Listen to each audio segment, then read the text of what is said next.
Un exemple d'une alliance stratégique réussie, c'est Renault-Nissan. Renault qui avait du mal à s'exporter, qui avait une image en termes de qualité qui n'était pas la meilleure, qui avait des process quelquefois longs, pas très efficaces. Grâce à son alliance stratégique avec Nissan puis Mitsubishi, s'est retrouvée première mondiale du marché automobile, ce qui était complètement inespéré. Un cas typique et très intéressant. Pourquoi? Parce que justement, les alliances stratégiques sont un scénario de développement où il y a un apport win-win entre plusieurs entités.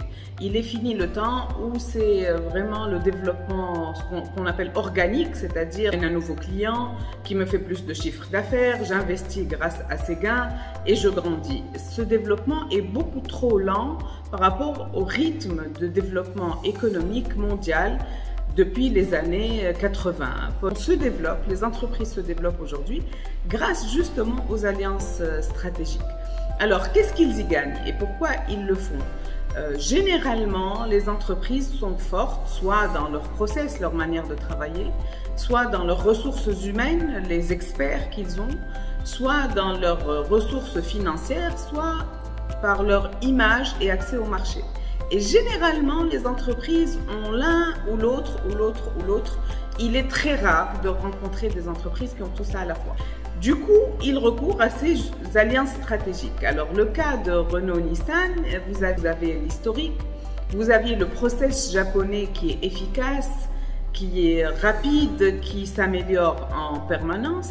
Vous avez l'accès à des marchés différents, donc marché US, marché Asie, qui n'était pas accessible à Renault. Et puis vous aviez l'accès au marché européen avec ses normes spécifiques et tout cela.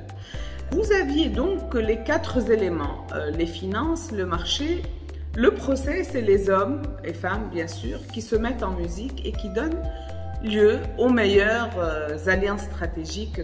Quelques alliances connues, c'est par exemple Mercedes et Swatch. Vous avez d'autres alliances historiquement, militaires, commerciales, tous les domaines de l'économie et de la politique.